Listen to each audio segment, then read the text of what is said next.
बहुत स्वागत है सर आपका TV9 भारतवर्ष के सत्ता सम्मेलन में हमारे साथ आने का और शिरकत करने का हमारे साथ। लेकिन इस सेशन की शुरुआत मैं किसी राजनीतिक सवाल से नहीं करना चाहती। आपने अपनी ज़िंदगी का एक बहुत बड़ा हिस्सा व्यंग करते हुए गुजारा है, सरकार पर, सिस्टम पर, नेताओं पर। आपसे जानना हम ये चाहते हैं कि जब आप कुर्सी के अब उस तरफ हैं तो कैसा दिखाई देता है सरकार, सिस्टम, नेता? क्या सोचते हैं उसके बारे में? बड़ा अच्छा क्वेश्चन है। सबसे पहले TV9 का बहुत बहुत धन्यवाद कि यहाँ बुला के मान सम्मान दिया। सभी गणमान्य व्यक्ति जो बैठे हैं, सीनियर हैं, बड़े जर्नलिस्ट हैं देश के, सबका बहुत बहुत धन्यवाद और स्वागत। जब मैं व्यंग करता था तब मैं सिर्फ अपने TV शो में या CD में व्यंग कर सकता था, लेकिन सिस्टम में कोई सुधार नहीं कर सकता था, चेंज नहीं कर सकता था। सिर्फ चोट कर सकता था कि ये गलत हो रहा है, ये गलत हो रहा है। अब ये फ़ायदा है कि मेरे पास वो पेन है कि मैं सिस्टम में सुधार कर सकता हूँ, कि मैं ये कहता रहा हूँ, अब ये लागू करूँगा। शायद भगवान ने एक ऐसी स्क्रिप्ट लिखी है, स्क्रीन प्ले लिखा है मेरी ज़िंदगी में। 17.5 साल की उम्र में मुझे सुपरस्टार बनाया, वो भी सिस्टम पर बोलने के लिए, सोशल ईवल्स पर बोलने के लिए। उसके बाद मुझे फिर इस एकदम से टॉप कैरियर को छोड़कर मैं इस लाइन में, मुझे भगवान ने आने की हिम्मत दी, समत बख्शी, बल बख्शा।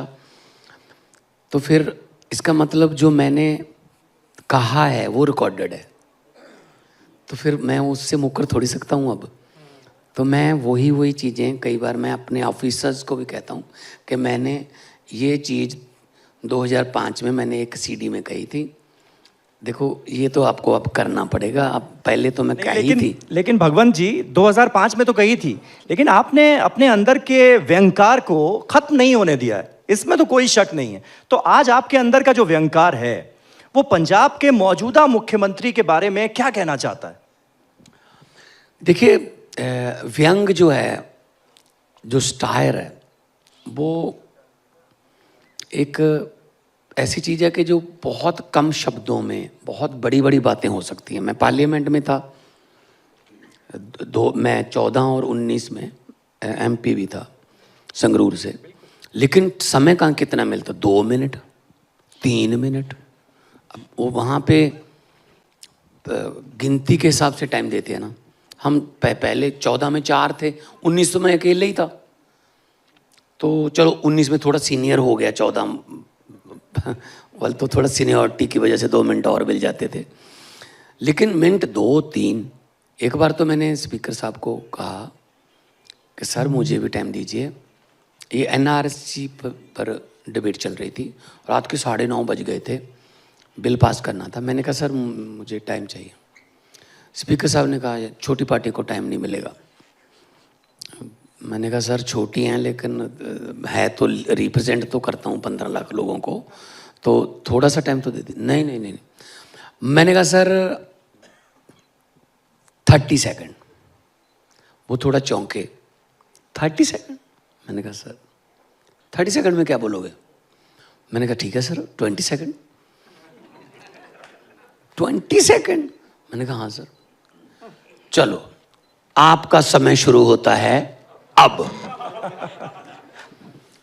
तो मैंने कहा जी मैं तो स्पीकर साहब यही कहूँगा कि लंबे सफ़र को मीलों में मत बांटिए, कौम को कबीलों में मत बांटिए। एक बहता दरिया है मेरा भारत देश, इसको नदियों और झीलों में मत बांटिए। तो उन्होंने कहा ये तो अभी 12 सेकंड ही हुए हैं। मैंने कहा 8 सेकंड अगले भाषण के लिए रख लेना सर। बात कहनी हो तो 12 सेकंड में भी हो सकती है, वरना 2 घंटे के भाषण में भी कुछ समझ नहीं आता, बोलते ही रहते हैं।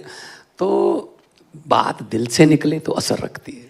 आपने अभी बताया कि आप अपने अधिकारियों को कभी कभी कह देते हैं कि देखो मैंने ऐसा कहा था तो देखो इसके तो खिलाफ हम नहीं जा सकते, तो अधिकारियों को कह दिया सारी सीडी देख लें, सारे सब देखी हुई हैं सारे पहले ही उन्होंने। कैसेट्स देख लें, सब उन्होंने देख के पहले ही देखी हुई हैं, क्योंकि जितनी पुलिस की वर्दियां मेरे घर पे पड़ी है ना, क्योंकि मैं पुलिस वाला भी बनता रहा हूं ना, तो मैंने कहा ये सारी मैंने यूज की हुई हैं। और मैं थाने की मुंशी भी बना हूं, मैं हौलदार भी बना हूं, मुझे सब पता है कि कहाँ से क्या होता है। बड़ा एक अच्छा स्टायर किया था हमने, मैं उसमें हवलदार बना हुआ था। तो एक पत्रकार आती है, वो कहती है जी इंटरव्यू करनी है। मैंने कहा जी नहीं, वो पहले कहती है जी मैं एक नावल लिख रही हूँ। मैंने कहा जी नावल आप किसी सुनसान जगह पे बैठ के लिखो, यहाँ कहाँ नावल लिखोगे आप। हाँ मैं इतना कर सकता हूँ, हवालात में अंदर कर देता हूँ, अंदर बैठ के लिख लेना। उसने कहा जी नहीं नहीं नहीं, मेरा पात्र जो है, मेन पात्र जो है उसका नावल का, वो हवलदार है, तो मैं आपसे कुछ बातें पूछना चाहती हूँ। मैंने कहा पूछिए। वो कहती जी एक दो बातें हैं बस। कहती जी मुझे ये बता दीजिए, पुलिस जो है जब बैंक में डाका पड़ता है, लूट होती है, तो पुलिस इतनी देर के बाद क्यों आती है। मैंने कहा जी कपड़े बदल के आने में टाइम तो लगता ही है।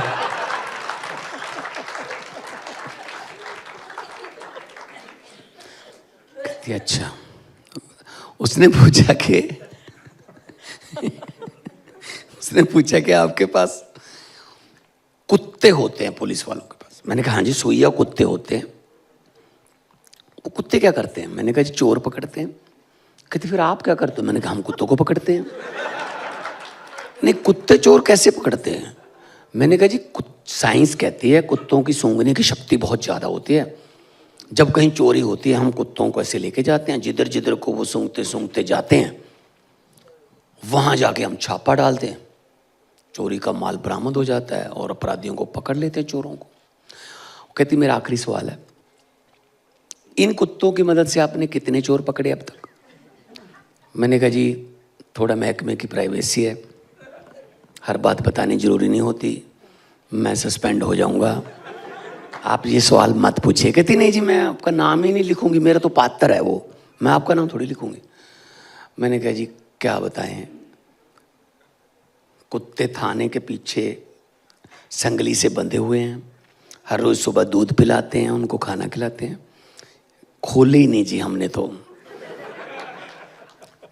कहते क्यों, अब आपके पास कुत्ते हैं तो खोलते क्यों नहीं। मैंने कहा जी क्या करें, जब भी उनको खोलते हैं हमारे अफसरों के घरों की तरफ ही जाते हैं। मैंने कहा कुत्ते को थोड़ी पता है कि ये एसएसपी है। मैंने कहा जी अब कुत्तों के पीछे लग के सस्पेंड होना है। तो मतलब इस लेवल का व्यंग अब से सारा सुना हुआ है पुलिस वालों ने, ये सब सुन रखा है उन्होंने, अब तो तैयार मैंने कहा भी देख लो फिर। भगवान जी लेकिन अब बात इतनी व्यंग की छिड़ी है तो एक व्यंगकार की भी बात हो जाए, जिनका केस इस वक्त बड़ी सुर्खियों में है। मुंबई में कुणाल कामरा, उन्होंने स्टैंड अप कॉमेडियन हैं वो, और स्टैंड अप कॉमेडी के दौरान उन्होंने कुछ ऐसा बोल दिया जो कि शिव सैनिकों को नाराज कर गया। और उसके बाद शिव सैनिक उस थिएटर में पहुंच गए, उस हैबिटेट में पहुंच गए, उसमें तोड़फोड़ कर दी। एक चर्चा छिड़ गई कि भाई फ्रीडम ऑफ एक्सप्रेशन जो है उस पर हमला किया जा रहा है, उनके खिलाफ तमाम तरह के केसेस दर्ज हो गए। क्या आप इसे ठीक मानते हैं? देखो व्यंग जो है ना वो ऐसा होना चाहिए जो जिस पर किया है वो भी उसको एंजॉय करे, पर्सनल नहीं होना चाहिए। मतलब गाली और व्यंग में खास फर्क नहीं होता, गाली सीधी हो जाती है, व्यंग थोड़ा एंगल से आता है, लेकिन कम से कम चोट तो है ना। मैंने पुलिस वालों की बात बताई कि कुत्ते जो हैं वो अफसरों के घरों की तरफ जाते हैं, इसका मतलब मैंने क्या कहा इसमें कि चोरी का माल तो सारा पुलिस वालों के पास ही होता है। फिर अब सीधा कहूंगा तो गुस्सा करेंगे, है ना। तो मैं बताता हूं, तो लेकिन थोड़ा ना देश में पेशेंस की कमी हो गई है। कोई भी चीज को हम ऐसे ही ले लेते हैं, भावनाएं भड़क गई, पता नहीं तो 20 भावनाएं होती नहीं थी, अब छोटी सी बात पे भावनाएं भड़क गई, जो करो इस पे PIL कर दो, FIR करवा दो। तो जो जैसे लालू जी का बहुत मिमिक्री करते रहे हैं राजू श्रीवास्तव, अभी हमारी दुनिया में नहीं है, हमने इकट्ठे लफ्टर शो में काम किया था। लालू जी की मिमिक्री करते हैं, अमिताभ बच्चन जी की मिमिक्री, बहुत सारे आर्टिस्ट उनकी मिमिक्री करके उनकी आवाज़ निकाल के खाना खाते हैं। तो ये नहीं है कि वो गुस्सा करे कि मेरी आवाज़। अब यहाँ क्या हो गया है, छोटी सी बात पर मतलब झगड़ा। एक वो लड़का है राजस्थान का, वो मोदी जी की आवाज़ निकालता था, वो उसने बेचारे ने कोई बना दी वीडियो, उस पर पर्चा कर दिया जी। मतलब ये तो नहीं होना चाहिए कि आप कॉमेडी को कॉमेडी की तरह लो। आपने अमेरिका के शो, जे लेनो वगैरह के शो देखे होंगे, गुड मॉर्निंग अमेरिका वगैरह, वहाँ वो करंट प्रेसिडेंट को बिठा लेते हैं। ओबामा को बिठाया था, है ना, करंट बिल क्लिंटन को बिठाया, करंट प्रेसिडेंट को बिठा के उनकी खिल्ली उड़ाते हैं। हंसना, हाँ, कोई पर्सनल व्यंग ना हो, कोई पर्सनल कोई ऐसी बात ना हो कि जो हर्ट करे, लेकिन ये जा तो दीवाना हंसे, जा जिसे तू तौफीक दे, वरना इस दुनिया में आके मुस्कुराता है कौन। क्या बात है। लेकिन आपको क्या लगा, कुणाल कामरा ने जो कहा वो व्यक्तिगत हो गए या वो व्यक्तिगत तो व्यंग नहीं था? नहीं भाई, नेम उन्होंने कहा है कि ये होता है देश में, ये होता है। अब वो पेशेंस ही नहीं रहा, हर बात पे तो पर्चा हो जाता है, हर बात पे पर्चा हो जाता है। मतलब देखो, ये मुझे नहीं पता आप ये टेलीकास्ट कर पाएंगे या काट देंगे इसको। मोदी जी देश के प्रधानमंत्री हैं, मोदी जी देश नहीं है। ये गलतफहमी ना पाल लें, देश के प्रधानमंत्री हैं, देश नहीं है वो। मोदी जी पर व्यंग करना देश पर व्यंग करना नहीं है, प्रधानमंत्री है भाई, हमने बनाया है, हमारा सबका प्रधानमंत्री है। तो ये नहीं होना चाहिए कि मोदी जी के खिलाफ कुछ भी बोलोगे तो पर्चा, पुलिस आएगी, फिर ये तुमने ये बोल दिया मतलब थोड़ा पेशेंस ये भी रखना चाहिए कि आप पर भी कार्टून बनेंगे, आप पर भी।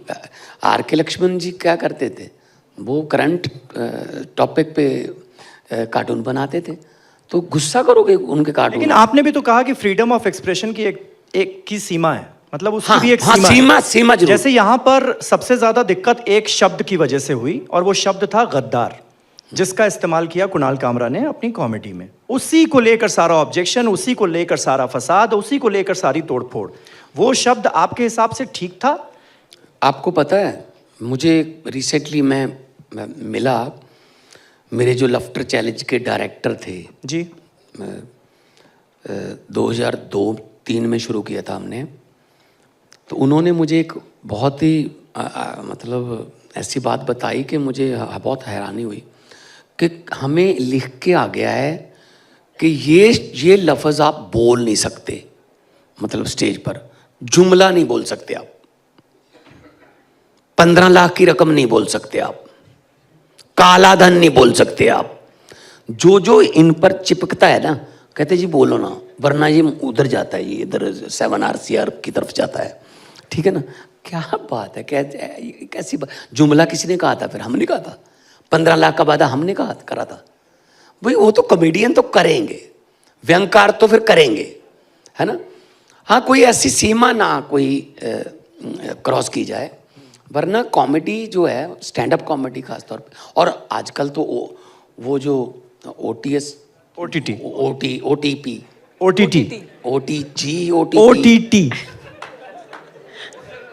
हम OTS ही देते रहते ना, हम तो वन टाइम सेटलमेंट। तो जो वो आ गया ना, उसमें तो गालियां, सीधी गाली, और सीधा लिखा होता है टबैको, गालियां, और उसमें पता नहीं कहाँ ऊपर क्या क्या लिखा होता है कि ये है इसमें। तो कैसे देखेंगे परिवार के साथ? तो टीवी एक है, जा तो वो पहले देखेंगे बच्चे, जा हम पहले देखेंगे फिर। तो मतलब भारत की सभ्यता जो है ना, वो पारिवारिक है। भारत की सभ्यता जो है वो पारिवारिक है। परिवार पूरा बैठ के टीवी देखता था, लेकिन आज टीवी ने परिवार ही मतलब तोड़ दिए। बेटा अलग देखता है, बाप अलग देखता है। तो इसका मतलब कुछ कहीं ना कहीं हमने उसको टीआरपी को लेने के लिए कुछ ऐसे ये डाल दो यार, जो 2 गालियां डाल दो, लोग पसंद करते लोग। तो फिर तो आपको लगता है सेंसरशिप होनी चाहिए ओटीटी पर? सेंसरशिप की बजाय मुझे लगता है प्रोड्यूसर्स को एंड राइटर्स को ही पहले ये लिखने ही नहीं चाहिए ये बात कि यार ये बात अगर मेरे घर पे सुनेगी, मेरी बेटी सुनेगी या मेरी बहन सुनेगी तो फिर क्या फील करेगी। तो ये हमारा कल्चर नहीं है। लेकिन अभी जब कुणाल कामरा की भी बात हुई, विरोध प्रदर्शन की बात हुई, एक और मुद्दा है जो बड़ा हर राज्य में आजकल बहुत सुर्खियों में रहता है, वो है बुलडोज़र। और अब बुलडोज़र पंजाब में भी एक्टिव दिखाई दे रहा है।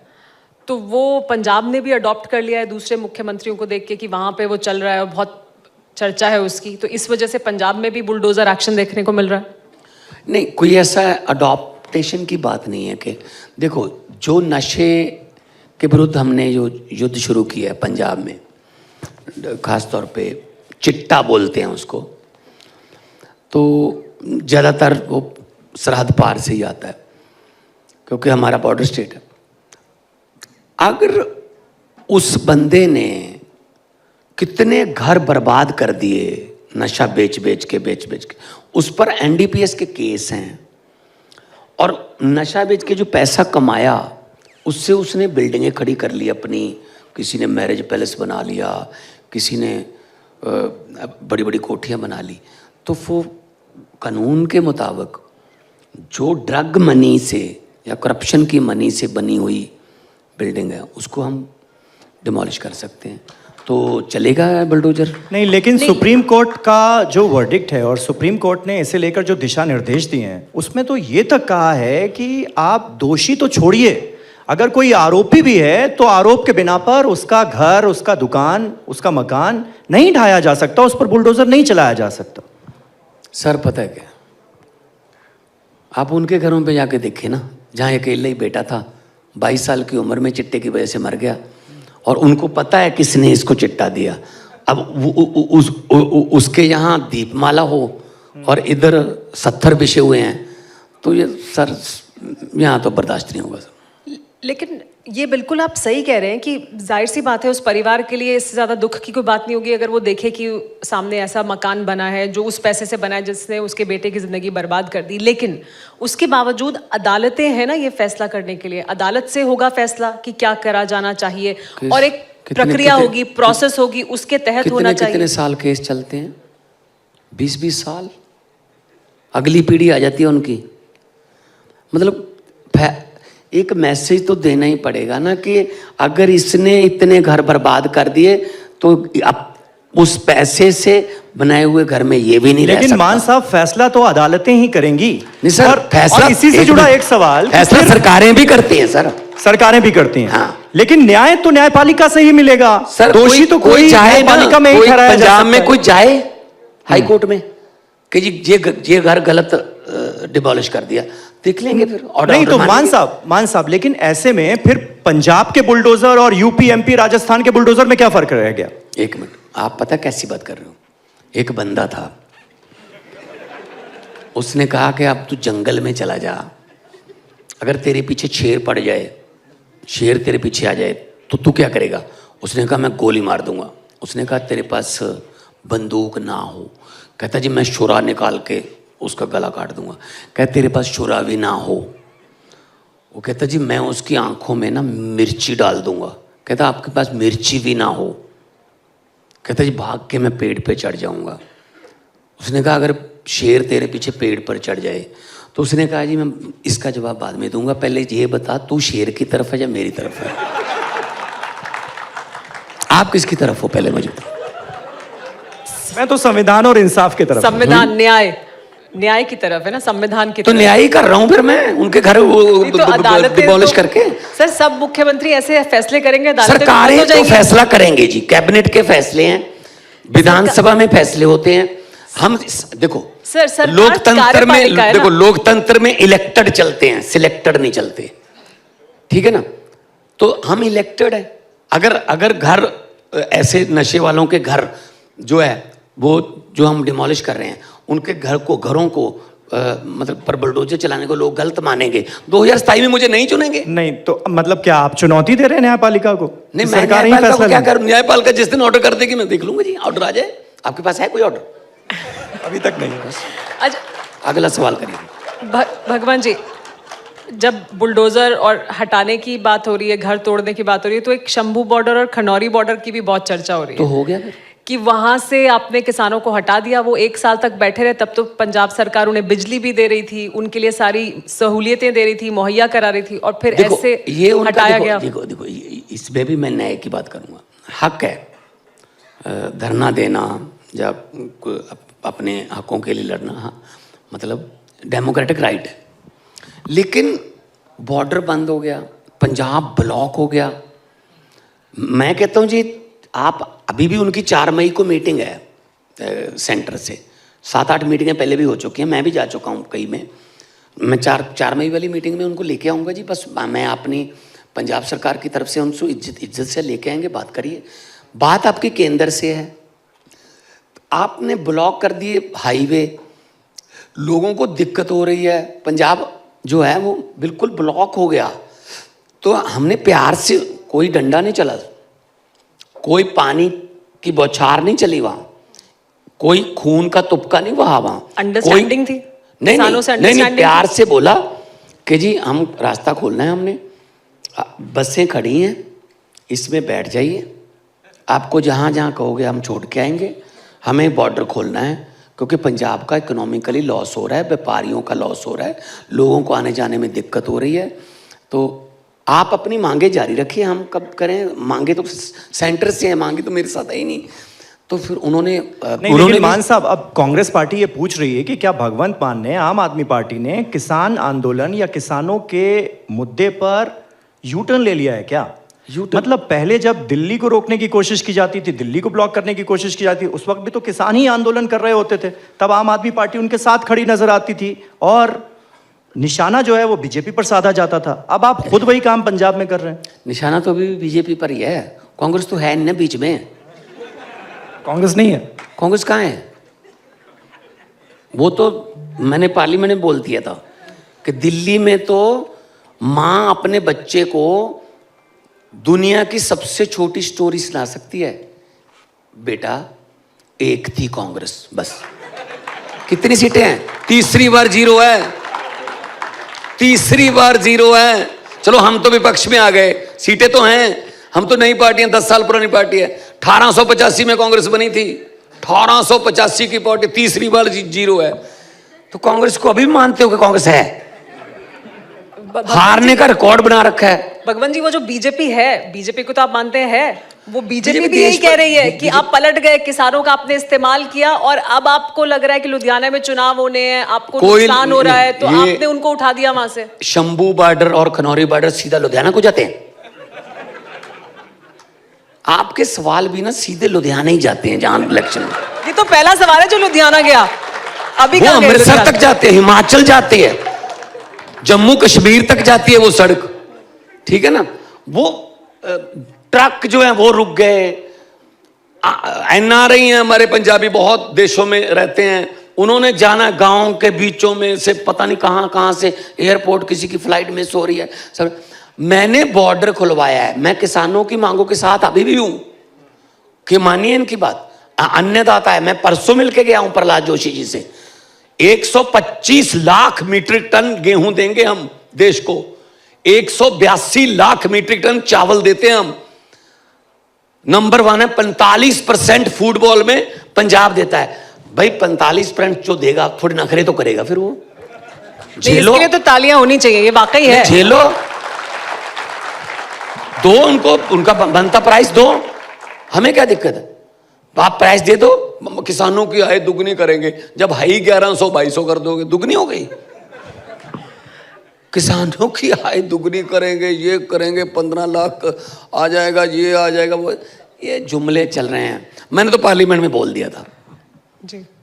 मैंने कहा जी 15 लाख की रकम लिखता हूं तो कलम रुक जाती है, काले धन के बारे में सोचता हूं तो स्याही सूख जाती है, हर बात ही जुमला निकली। अब तो ये भी शक है क्या चाय बनानी आती है? चला दो लेकिन मान सब साहब, चले। जब इतना हमला आप बोलते हैं बीजेपी पर, तो बीजेपी वाले तो पलट पलट कर आपसे सवाल पूछ रहे हैं कि 3 साल हो गए पंजाब की सत्ता में आए, वो जो महिलाओं को 1000 रुपए का वादा था 5 वो गारंटियां कब पूरा होगा? 5 गारंटियां थी, पूरी हमने 7 कर दी। एक गारंटी रहती है महिलाओं वाली, हमने 8 मार्च की डेट नहीं दी थी। हमने 5 साल में ये करने को कहा था। डेट में पंजाब है, यहां से पैसे रोकते हैं। मैं पंजाब को पांव सिर करके इसी साल में, उसके लिए बजट सेशन की जरूरत नहीं होती, इसी साल में 1000 की बजाय 1100 रुपया महिलाओं को दूंगा। और जो वादे हमने, बिजली का वादा किया था, मार्च 16 को ओथ ली, 1 जुलाई को 300 यूनिट पर मंथ, 2 महीने का साइकिल है हमारा, 600 यूनिट पर बिल। 90% पंजाब को बिजली का बिल 0 आता है जी, आज तक चल रहा है। एक और बात बताता हूं, इधर तो चल रहा है ना, भेल बेच दी, रेल बेच दी, तेल बेच दिया, ये भी बेच दो, ये बेच दो, घाटे का सौदा कह के सरकारी संस्थाओं को बेच देते हैं। पंजाब ने उल्टी गंगा बहाई है। पंजाब सरकार ने गोइंदवाल साहब का 540 मेगावाट का रनिंग, जीवीके का रनिंग थर्मल प्लांट, जो पावर प्लांट है, वो खरीदा है सर, हमने खरीदा है। तो मतलब उल्टी गंगा बह रही है। अब हमने पछवाड़ा वाली कोल माइन चला के, पंजाब की कोल माइन है पछवाड़ा में, छत्तीसगढ़ में, तो वो चला के हमारे पास कोला मतलब सरप्लस है, कोई दिक्कत नहीं है। हमने 52,606 नौकरियां देके आपके सामने बैठा हूं सर, एक भी नहीं मान साहब, लेकिन वो 1000 रुपए की गारंटी वाला जिक्र मैंने बस इसलिए किया क्योंकि गलती आपकी, मतलब वादा पूरा आप नहीं कर पाए और यहाँ पर सजा भुगती अरविंद केजरीवाल ने। बीजेपी ने मुद्दा बना लिया कि ये तो कहते हैं और फिर मुकर जाते हैं, देखिए अभी तक नहीं किया। और देखिए ये हावी हो गया यहाँ पे। बड़ी बात ये भगवान जी की वादे में 1000 से 1100 भी हो गए। नहीं एक मिनट, मतलब वादे में बढ़ रहे हैं पैसे, खाते में नहीं आ रहे। 100 रुपये ब्याज लग गया ना। हाँ, बढ़ रहा है बैठे बैठे। एक गलती आपने की, मतलब सरकार टूट गई। अभी तो 2 साल पड़े हैं जी, जब अगली इंटरव्यू होगी ना तब तक ये सवाल आपका खत्म हो जाएगा। चलिए दिल्ली की बात भी कर लेते हैं। आपका ये पहला इंटरव्यू है दिल्ली में सत्ता परिवर्तन के बाद। दिल्ली में सत्ता परिवर्तन होने के बाद 2 खबरें बहुत ज्यादा सुर्खियों में थी। एक ये कि अरविंद केजरीवाल पंजाब के मुख्यमंत्री बन जाएंगे, दूसरी है कि अरविंद केजरीवाल राज्यसभा आ जाएंगे पंजाब से। दोनों नहीं हुई, साफ भी कर दिया आम आदमी पार्टी ने कि ऐसा नहीं हो रहा है। लेकिन भगवंत मान पार्टी के नेता और कार्यकर्ता होने के नाते आप क्या सोचते हैं, क्या आना चाहिए अरविंद केजरीवाल को, क्योंकि वो साफ सामने दिखाई नहीं दे रहे हैं? नहीं, अरविंद क्या पंजाब में उनके लिए आपको लगता है कोई रोल होना चाहिए? नहीं, देश में विपक्ष नेता के तौर पे और कौन दिखाई दे रहा है? वो जो जनाब हैं राहुल गांधी, वो तो कभी इटली चले जाते हैं, नानके चले जाते हैं मामा जी के पास। जब भी कोई देश का कोई इंपॉर्टेंट सेशन होता है तब वो अमेरिका बैठे होते हैं, है ना। तो उनको तो लॉन्चिंग चल रही है, मतलब श्री हरिकोटा से चंद्रयान जल्दी लॉन्च हो गया, वो बंदा लॉन्च नहीं हुआ कांग्रेस से। लॉन्चिंग चल रही है, लॉन्चिंग चल रही है ना। अब नहीं है गुण, भाई परमात्मा ने नहीं गुण दिया, क्यों यार धक्के से उसको बेचारे को कर रहे हो? भी तू नेता ही बन बस। ये नंबरदारी थोड़ी है कि बाप बेटा बन, उसके बाद बाप, उसका बेटा, फिर अगला। यार छोड़ दो उसको यार, बेचारे को, वो दुखी है, बहुत दुखी है वो। कहाँ मुझे फंसा रखा है इन्होंने यार ना। भगवान जी गुण नहीं है। एक मिनट मुझे बोलना। तो अरविंद केजरीवाल ही विपक्ष का नेता है। तो अरविंद केजरीवाल साहब, हमारी पार्टी नेशनल पार्टी है। 10 साल में हमारे गुजरात में एमएलए हैं, हमारा गोवा में एमएलए हैं, हमारे चंडीगढ़ में हमारा हम मेयर की कुर्सी पे थे, पंजाब में हमारी सरकार है, 10 हमारे राज्यसभा के मेंबर हैं। तो ऐसे कैसे आप कह सकते हो कि अरविंद केजरीवाल है नहीं जा नजर नहीं आता। नहीं, बिल्कुल है। हार जीत है, 2% से हो गई हार, कोई बात नहीं। चंद्रबाबू नायडू 15 साल। मैं तो आपसे ये पूछ रही थी, आपने कहा कि पंजाब से आपको ये करना चाहिए, आपने आगे बढ़ के आपको लगता है होना चाहिए पंजाब से कुछ आपको अपने नेता के लिए कोई रोल दिखाई देता हो? पंजाब में आते रहते हैं, मनीष सिसोदिया जी को पंजाब का प्रभारी बनाया है। ये भी एक चर्चा है कि डायरेक्टली तो नहीं है, लेकिन मनीष सिसोदिया भी वहां चले गए, सत्येंद्र जैन भी चले गए, विभव जी भी चले गए, तो पूरा दिल्ली का यहाँ का महकमा पंजाब चला गया, तो वही लोग चला रहे हैं। तो भूपेश बघेल क्या मोगा के हैं? छत्तीसगढ़ के साबका मुख्यमंत्री हैं, कांग्रेस के प्रभारी हैं पंजाब के, कभी उनसे पूछ लिया करो। अभी पार्टी दिल्ली से चल रही है हमारी, हमारा हेडक्वार्टर दिल्ली है, नेशनल पार्टी है। सौरभ भारद्वाज मध्य प्रदेश गया, गोपाल राय जी गुजरात गए, हमारे जितने तो हमारे भी प्रभारी बनेंगे। हमारे पर ही लागू क्यों करते हो ये? लेकिन पहले हरीश चौधरी था कांग्रेस का, राहुल गांधी, विजय रूपानी कहां से हैं? पंजाब के प्रभारी हैं बीजेपी के, उनसे पूछ लेना थोड़ा। लेकिन मान साहब, आप राहुल गांधी को कह रहे हैं कि वो जीरो हैं, कांग्रेस पार्टी जीरो है, वही इंडिया गठबंधन में आपकी सहयोगी है कांग्रेस पार्टी, वही चंडीगढ़ में अरविंद केजरीवाल चुनाव प्रचार करने के लिए जाते हैं कांग्रेस पार्टी के पक्ष में। उस समय अलायंस था जी, उस समय अलायंस था, संविधान बचाने की लड़ाई है और खुद भी लड़ रहे हैं, ठीक है ना। वो तो आप इंडिया अलायंस खत्म हो चुका है, आप लोग कांग्रेस मेरा पार्टी मतलब के साथ कांग्रेस से तो गठबंधन नहीं करेंगे। पंजाब में तो अलायंस नहीं किया था ना, पंजाब में तो 13 की 13 सीटें अलग अलग। चंडीगढ़ में लेकिन हुआ था। चंडीगढ़ क्योंकि यूनियन टेरिटरी है, ठीक है ना, उस समय दिल्ली और चंडीगढ़ का अलायंस हुआ तो था। आप मानते हैं केंद्र की राजनीति में देखो किसी को सत्ता से रोकना है, बुरे बंदों को रोकना है, जो सांप्रदायिक या हिंसा भड़काने वाले या धार्मिक भावनाओं को इस्तेमाल करने वाले, उसके लिए अकेले हमारा थोड़ी अलायंस था। उसमें तो स्टालिन साहब की पार्टी भी है, उसमें तो ममता बनर्जी की पार्टी भी है, उसमें तो चलिए मैं सवाल को थोड़ा सा घुमा देता हूं। मैं अगर 2029 के पर्सपेक्टिव में बात करूं, अगर ऐसा कोई गठबंधन फिर से बनता है केंद्र में बीजेपी को हराने के लिए और कांग्रेस पार्टी के नेतृत्व में बनता है, राहुल गांधी अभी भी नेता प्रतिपक्ष तो हैं ही, पूरे विपक्ष के नेता हैं लोकसभा में, तो क्या आप उसके साथ होंगे? फिर वही बात, शेर के साथ हो या मेरे साथ हो, मैं तो मैं आपसे ये पूछ रहा कहना हूं। चाहता हूं, वो हालात क्या बनते हैं, कहां कौन किसको चुनता है, राजनीति में कुछ नहीं पता। चंद्रबाबू नायडू 15 साल बाद आ गए जी, और किंग मेकर बन के आ गए, ठीक है ना। राजनीति में कभी भी किसी को खत्म ना समझो, राजनीति में कभी भी किसी को टॉप पे ना समझो। ये पब्लिक है, लोग जब चाहें आदमी अर्श पर, और लोग जब चाहें आदमी फर्श पर। मतलब राहुल गांधी अभी बुरे हैं, लेकिन आने वाले वक्त में हो सकता है अच्छे हो जाए। क्या पता वक्त का, वक्त किसी ने देखा है? वो भगवंत मान ने सोचा था मुख्यमंत्री बनेगा, एक टीचर का बेटा, साइकिल पर 10वीं की, उसके बाद कलाकार बन गए, सोचा ही नहीं था कभी। तो ना जाने किस भेष में नारायण मिल जाए, है ना। वक्त का क्या पता, क्या परमात्मा कोई आप खुद थोड़ी आता है, क्या पता किसी में किस में परमात्मा बस रहा है। तो इसलिए मैं तो कहता हूं कि देश अच्छे से चलना चाहिए, अच्छे लोग चुन के आने चाहिए। विधानसभा में अच्छे लोग जाएंगे तो अच्छे कानून बनेंगे प्रदेश के, लोकसभा में अच्छे लोग जाएंगे, अच्छे कानून बनेंगे देश के। अच्छी राजनीति होनी चाहिए, अच्छी राजनीति बदलनी चाहिए। आम आदमी पार्टी गाली गलोच वाली नहीं होनी चाहिए। हाँ। सुबह उठ के मुझे और केजरीवाल को गालियां देने लगते हैं, ये बस। कौन दे रहा है ये गालियां? ये मोदी जी और बीजेपी वाले सुबह ही केजरीवाल को लग जाते हैं, अकाली दल और कांग्रेस वाले मुझे लग जाते हैं सुबह ही। अच्छा, ये अकाली दल पे इसके बाद आएंगे वापस, लेकिन आपने कहा, और आम आदमी पार्टी यही वादा करके आई थी कि हम राजनीति बदलेंगे, एक अलग तरह की राजनीति करेंगे। लेकिन फिर जब अरविंद केजरीवाल विपश्यना के लिए जाते हैं तो एक बड़ा काफिला देखा गया, लोगों ने गाड़ियां गिन गिन के बताई कि इतनी गाड़ियां थी।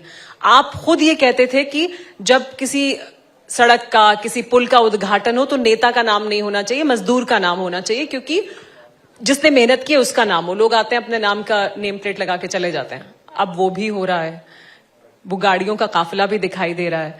इस पर सवाल उठते हैं। देखिए, जब देखो बॉर्डर स्टेट है, बहुत से हार्ड डिसीजन लेने पड़ते हैं, और ऐसी स्टेट है जो काले दिन देख चुकी है, हर रोज थ्रेट आती हैं, भगवंत मान को और उसके परिवार को मार देंगे, खत्म कर देंगे, ये कर दिया, ये हो गया।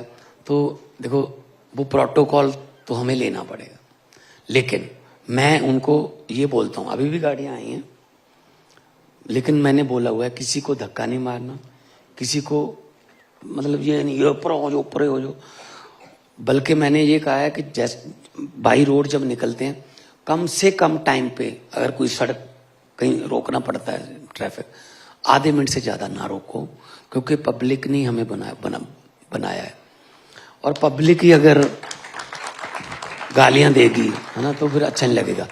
तो अरविंद जी को भी साथ में नहीं, मान साहब, तेरी पार्टी को खत्म कर देंगे, तुमने ये किया है काम, तो जो थ्रेट रहती है उसके लिए प्रोटोकॉल जो मान साहब, लेकिन वो उसी काफिले की तस्वीरें सामने आने के बाद बीजेपी की तरफ से ये हमला बोला गया कि अरविंद केजरीवाल वीआईपी सुविधाओं के बिना रह नहीं सकते, इसलिए ज्यादा पंजाब में नजर आने लगे हैं। देखो Z+ उनके पास कैटेगरी है जी, वो तो मिलेगी, ठीक है ना।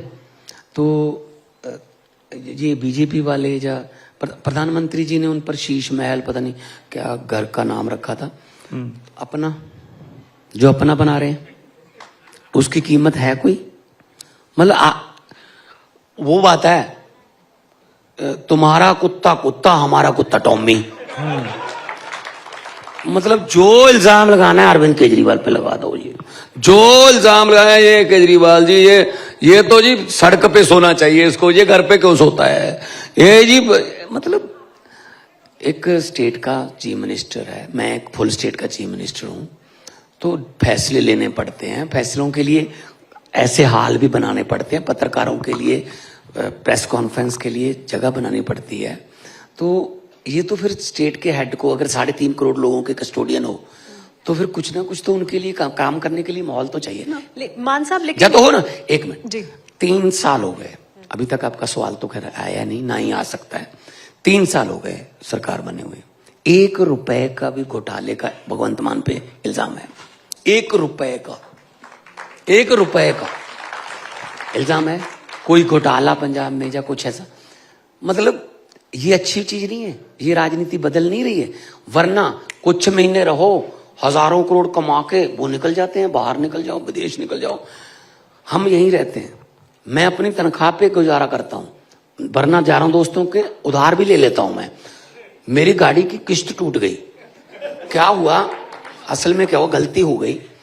जब मैं एमपी था तो मुझे मैं एमएलए बन गया, साथ में दूरी से तो मुख्यमंत्री बन गया। तो एमपी और एमएलए से एक चीज रखनी पड़ती है, मैंने एमपी शिप से रिजाइन कर दिया 22 में। तो जो गाड़ी थी उसकी किस्त जो थी वो मेरी एमपी की सैलरी से, पार्लियामेंट में एसबीआई बैंक है वहां से जाती थी। अब रिजाइन कर दिया, ये भूल गए कि कहां तनख्वाह बंद हो जाएगी, तो तनख्वाह इधर से शुरू हो गई, लेकिन गाड़ी की किस्त वाली जो थी वो उधर वाली से रिजाइन कर दिया। नोटिस आ गया, कहते कौन आपकी गाड़ी उठा लें क्योंकि आपकी वो किस्त टूट गई। मैंने कहा यार किस्त टूट गई, ये क्या हो, कैसे हो गया? तो फिर हमने उनको कहा बैंक वालों के थोड़ा मतलब रहम कीजिए, इधर वाली तनख्वाह से करवा देते हैं ना, कोई बात नहीं आपके पैसे देंगे हम, वो वाले मुख्यमंत्री नहीं है। वरना गाड़ियों के शोरूम में जाओ, अच्छी गाड़ी है घर पे भेज दो, चलो है। ब्रेड के एक ब्रेड है पंजाब में, ब्रेड बनाने की कंपनी है जी, वहां पर महाशय रुके सुखबीर बादल एक बाथरूम जाने के लिए। किकली कलीर दी भी सुना दीजिए। है जी, किकली कलीर वो भी सुना दूंगा जी। वो रुके, वो बेचारे वो बहुत खुश हो गए, डिप्टी सीएम रुक गया, भाई डिप्टी सीएम रुक गया। कह बैठे हमारी तो जी इतनी प्रोडक्शन है, कितने का ब्रेड है? कहते जी 1.5 रुपए का ब्रेड है। कहता जी फिर इसमें 1 रुपया मेरा रख लो। अब उसने कहा जी फिर इसको 2.5 करना पड़ेगा। कहते कर लो। वो ब्रेड वाले अब तक कह रहे हैं यार बड़ा पंगा हो गया, कहाँ रुक गए ये। मतलब जहां रुकते हैं वहीं हिस्सा, ढाबे पे रुक गए, ढाबे में हिस्सा। कोई गाड़ी देख ली, बस उसमें सवारियां हैं, बस ले लो। कुछ चीज तो छोड़ दो लोगों के लिए यार। पंजाबी च कहावत है, सत कर तो डैन भी छड़ देंदी है। कोई चीज तो छोड़ दो, ढाबे, रेता, ठेके, सब इनके। पैसे साथ ले जाओगे? जब धर्मराज से बात हो गई कि तेरे वाले ऊपर आ जाएंगे, जितने मर्जी इकट्ठे कर लो, पैसे हीरे मोती, मगर ख्याल इतना रहे कफन पे जेब नहीं होती। भगवंत जी, पंजाब में नहीं लग रहा है आरोप, लेकिन दिल्ली में तो सीएजी की रिपोर्ट तमाम तरह के सीएजी रिपोर्ट तमाम तरह के सवाल उठा रही है। पंजाब में नहीं ऐसे लगे आरोप, लेकिन दिल्ली में सीएजी रिपोर्ट को कहा गया कि जो मोहल्ला क्लिनिक थे उसमें गड़बड़ियां थी, जो स्कूल कॉलेज खोले गए स्कूलों में तमाम तरह की गड़बड़ियों के सीएजी आरोप लगा रहे हैं। और ये काम तो करना नहीं है इन्होंने। अब FIR, CAG, ED है ना, CBI, ये सिर्फ नॉन बीजेपी सरकारों की तरफ ही क्यों जाते हैं भाई? एक बंदे को खुद बोल के आए HM साहब 70,000 करोड़ का घोटाला किया इसने। आजकल डिप्टी CM है जी, खजाना मंत्री है महाराष्ट्र का। तो अब तो मैं कुणाल कामरा नहीं हूं ना। लेकिन मान साहब, मतलब आप खुद ही कह रहे हो कि ये घोटालेबाज है, उसके बाद जब आ गया तो कौन सी वॉशिंग मशीन है भाई आपके पास? लेकिन मान साहब, आप ही की पार्टी के 2 विधायक पंजाब की विधानसभा में ये सवाल उठा रहे हैं कि 3 साल में स्वास्थ्य सेवाओं को लेकर कुछ नहीं हुआ। एक देवेंद्रजीत सिंह, उन्होंने तो कहा कि हमारे एरिया में, हमारे निर्वाचन क्षेत्र में हालात तो पाकिस्तान जैसे हैं, 3 साल से डॉक्टर नहीं है। ये सारी बातें आप ही की विधायक देखो 75 साल का बिगड़ा हुआ सिस्टम 3 साल में ठीक नहीं हो सकता। लेकिन ये बात के लिए दांत तो दे दो कि हम अपने विधायकों को अपनी सरकार से सवाल पूछने का मौका दे देते हैं। इधर पूछता है कोई? इधर पूछता है कोई? सारे मोदी मोदी मोदी। अब 75 साल का पुराना ताना बाना कचरा साफ करने में टाइम तो लग जाएगा यार। हमारे वालों को भी अधिकार है यार, पूछे वो, उनको लोग पूछते होंगे तो अच्छी बात नहीं है ये कि हमारे विधायक हमें पूछे।